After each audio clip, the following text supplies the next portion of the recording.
2 weeks before the wedding, my phone rang. It was my father.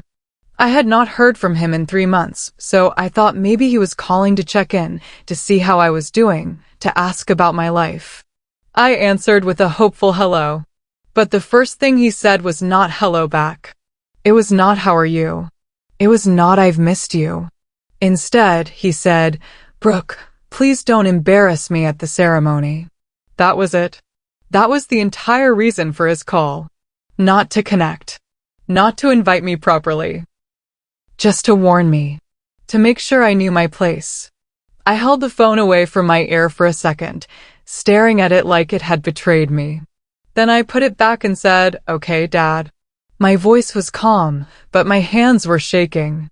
My father had always made it clear that I was not his version of perfect. He used to say I was not soft enough, not gentle enough, not feminine enough. I was too loud, too opinionated, too much. And now his fiancée Paige was everything he thought I should have been. She was 10 years younger than me, which made family gatherings incredibly awkward. She laughed at all his jokes, agreed with everything he said, and wore dresses that looked like they came straight out of a magazine. I was not jealous of her. Honestly, I felt sorry for her. Because I used to try to be his version of perfect too. I used to shrink myself down, change my opinions, soften my voice. I stopped trying a long time ago, and he never forgave me for it. When the wedding invitation finally arrived in the mail, I opened it with a strange mix of hope and dread. Maybe this time, I thought. Maybe this time he would treat me like I mattered. But when I pulled the card out, my heart sank. It was a plain, generic invitation. No special mention. No reserved family seating. Just a card that said Brooke Lawson and guest, like I was some distant acquaintance he barely knew. There was no note. No personal message. Nothing that said I was his daughter. I was listed the same way his coworkers probably were. Background noise. An obligation. A checkbox on his list of people to invite. I put the invitation on my counter and stared at it for a long time. He had made it very, very clear where I stood. And, honestly, it hurt less than I expected. Maybe I was just used to it by now.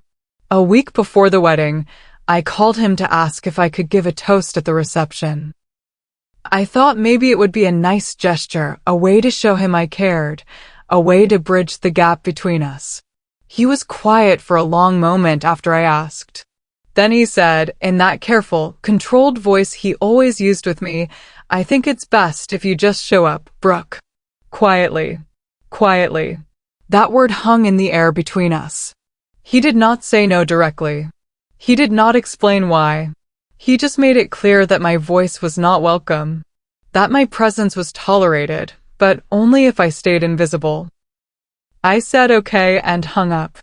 I did not cry. I did not get angry. I just sat there, feeling that familiar ache in my chest. The ache of never being enough for him. That was his way of saying, don't be seen. But here is what he did not know.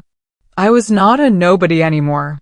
Over the past year, I had been running a side project, something I started almost by accident.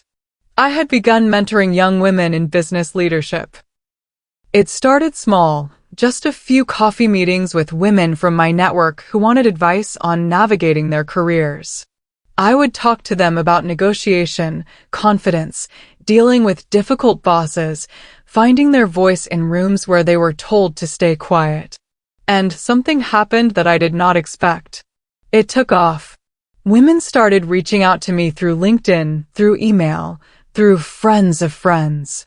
They wanted guidance. They wanted support.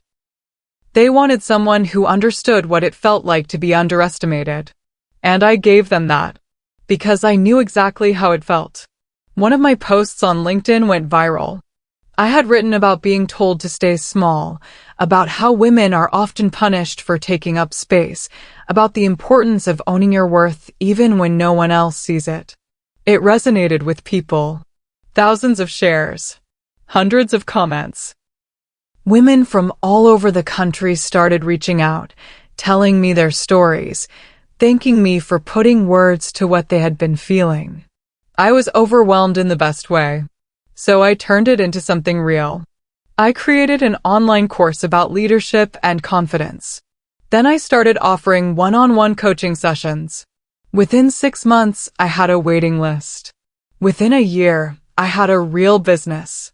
A business built on helping women do exactly what my father never wanted me to do.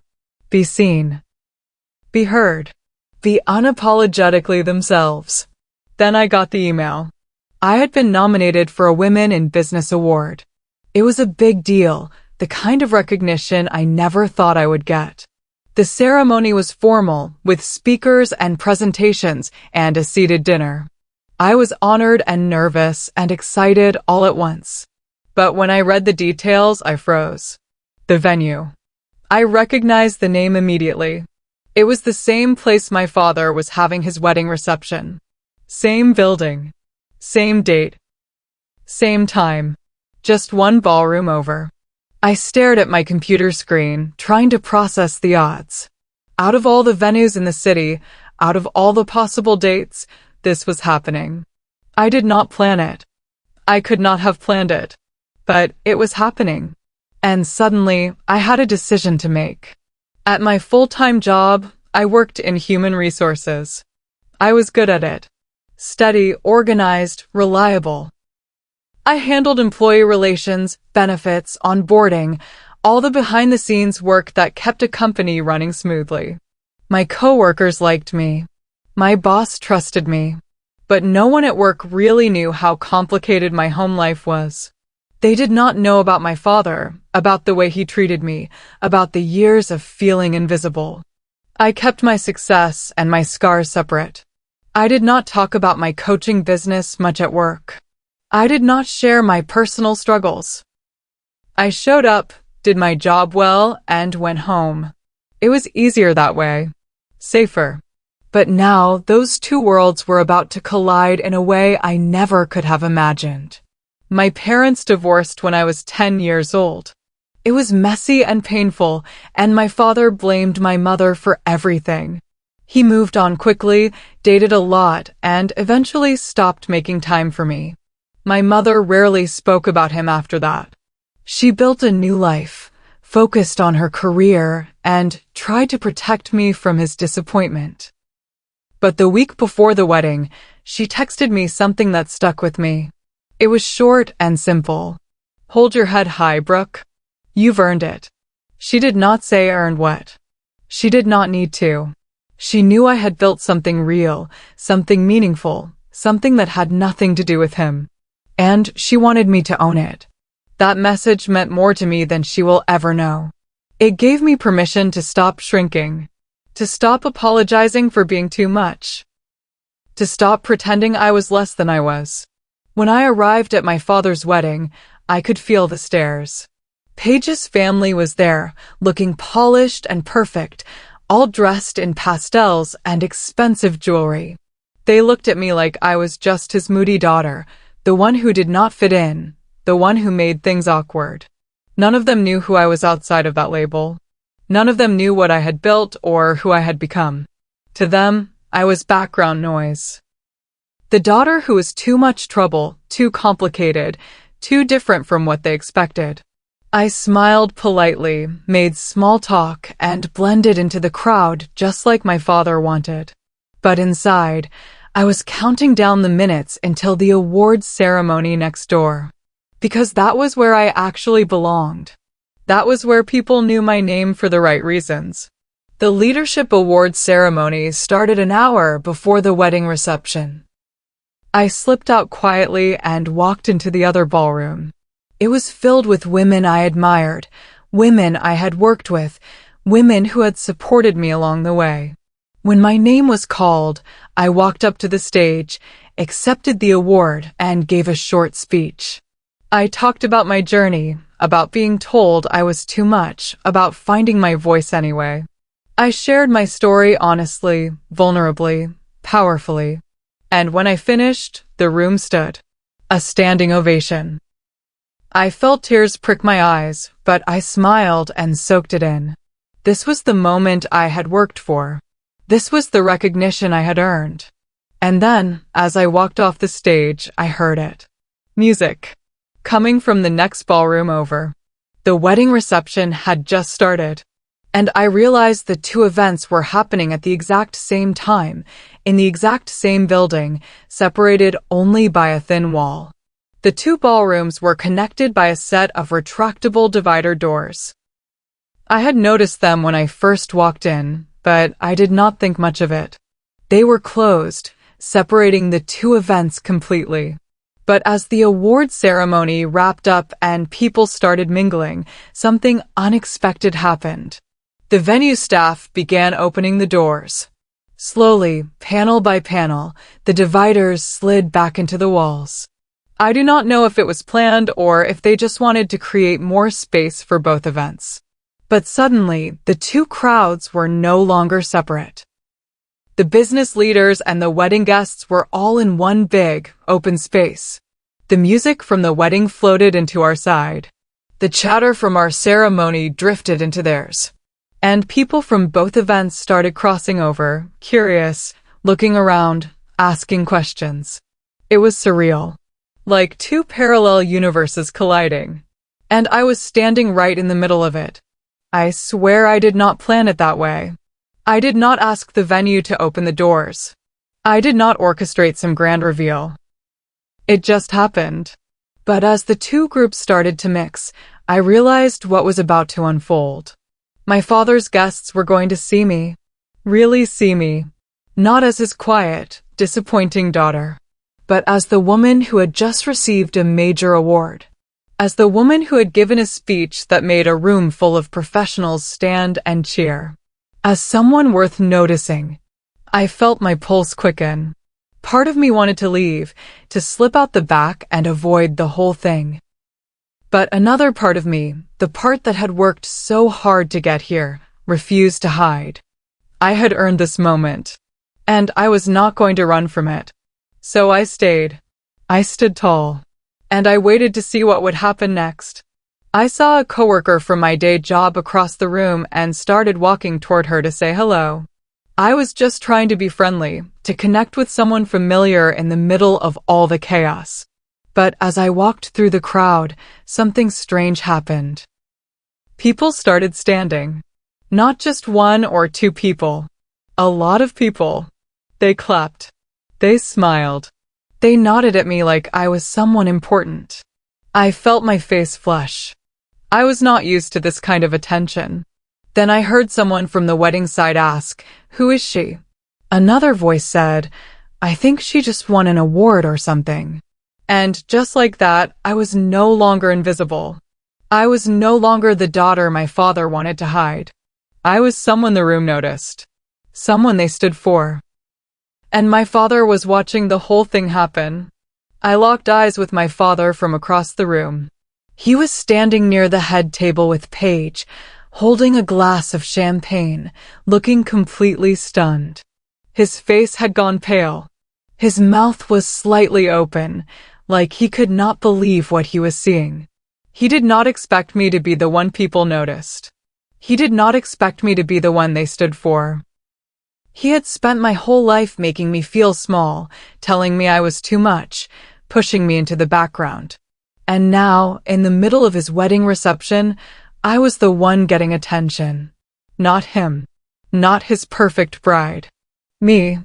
I did not smile at him. I did not wave. I just held his gaze for a long, heavy moment. Then I turned away and kept walking. Because I did not need his approval anymore. I had something better. I had my own. One of Paige's cousins, a woman in her 20s with wide eyes and an enthusiastic smile, leaned over to me during cocktail hour. She looked genuinely curious, almost starstruck. "Are you, like, a TED Talk person or something?" she asked. I almost laughed. A year ago, that question would have felt ridiculous. But now, it did not feel that far off. I smiled at her and said, something like that. She nodded like that made perfect sense, then asked for my business card. I gave her one. She took a picture of it with her phone and said she was going to look me up later. As she walked away, I realized something. To her, I was not just the daughter. I was someone interesting. Someone worth knowing. Someone who had done something real. And that felt better than any approval my father could have given me. Because it was earned. Not given. Not expected. Earned. About an hour into the reception, my father pulled me aside. He grabbed my arm, not hard, but firm enough to get my attention. His face was tight, his jaw clenched. "You planned this," he hissed under his breath, glancing around to make sure no one was listening. "You planned this whole thing to upstage me." I looked at him, really looked at him, and I felt nothing. No anger. No hurt. Just clarity. "I plan to be someone worth standing for," I said calmly. "I plan to work hard and build something meaningful. I plan to stop letting you make me feel small. If that bothers you, Dad, that's your problem. Not mine." His face flushed. He opened his mouth to respond, but I walked away before he could say another word. I was done defending my existence to him. I was done apologizing for taking up space. Later, during dinner, the venue host approached me. She was a polished woman in her 50s, wearing a headset and holding a clipboard. She looked a little frazzled from managing 2 events at once, but she smiled warmly. "Excuse me, Ms. Lawson," she said. "We have several guests from the wedding asking about the award ceremony. Would you be willing to give a short toast? Just a few words about the work you do? It might be nice for both groups to hear." I hesitated. This was not my event. This was my father's day.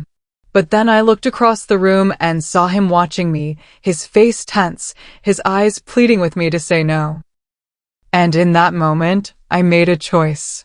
I looked at the host and said yes. I'd be happy to.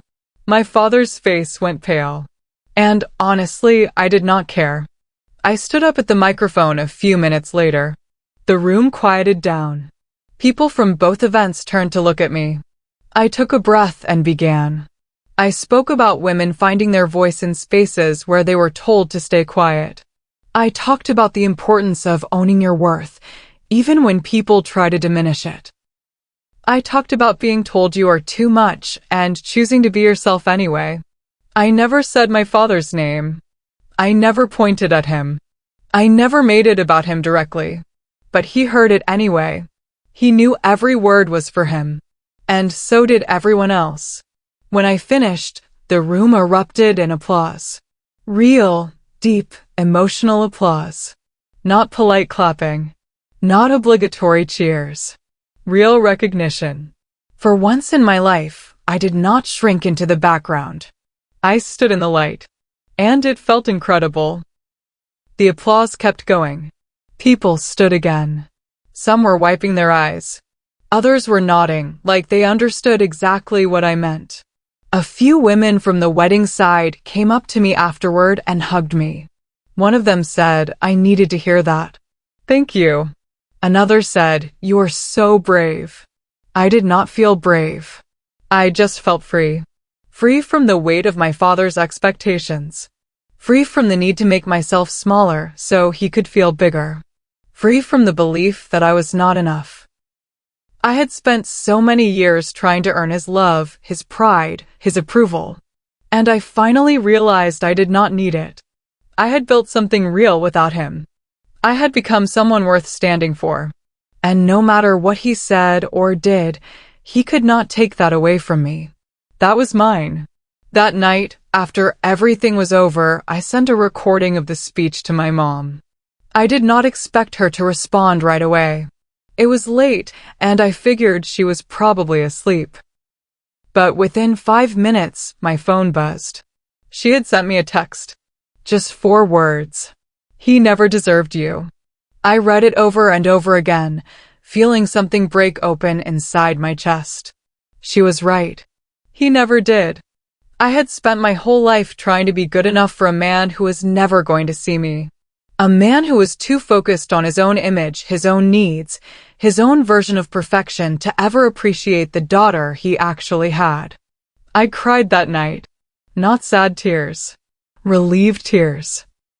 Because I finally believed what my mom had been trying to tell me for years. I was enough. I always had been. He was just too blind to see it. The next day, I got a text from my father. It was short and cold, just like him. You made your point. Congrats. That was it. No apology. No acknowledgement of what he had put me through. No recognition of how hard I had worked or how much I had accomplished. Just a bitter, sarcastic message meant to make me feel guilty for shining too bright. I stared at the message for a long time, my thumb hovering over the keyboard. Part of me wanted to respond. Part of me wanted to explain, to defend myself, to make him understand. But then I realized something. I did not owe him anything. Not an explanation. Not an apology. Not my time. So I did not reply. I just deleted the message and moved on.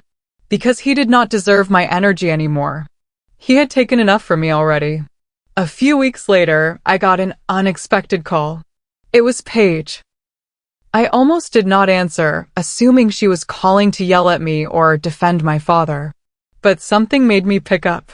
Her voice was quiet, almost hesitant. Brooke, she said, I didn't know how badly he treated you. I didn't know what he said to you or how he made you feel. I'm so sorry. I was silent, not sure what to say. She kept talking.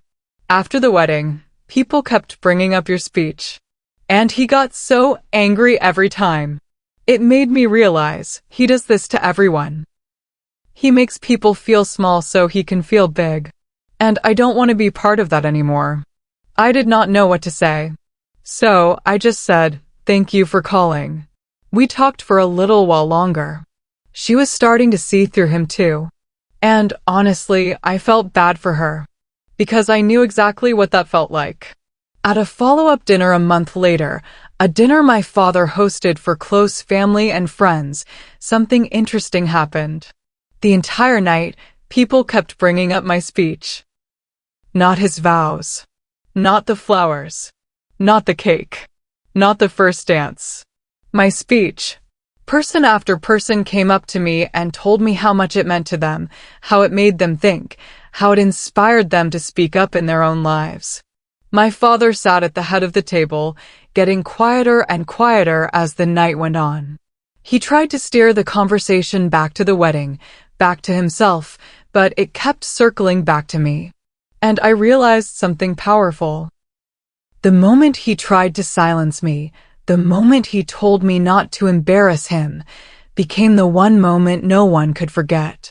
He wanted me to be invisible, but I became unforgettable instead. My father told me not to embarrass him at his wedding. He told me to show up quietly. He told me to blend in and stay small. But I did not cause a scene. I did not yell or cry or make a spectacle. I just walked in with confidence. I accepted an award I had earned. I gave a speech that came from my heart. And the room stood for me. Not because I demanded it, but because I had become someone worth standing for. I had spent my whole life trying to be enough for him. And when I finally stopped trying, when I finally started being enough for myself, everything changed. Sometimes the best revenge is not about tearing someone down. Sometimes it is just about becoming so undeniably yourself that no one can ignore you. I am Brooke Lawson. And I am unforgettable.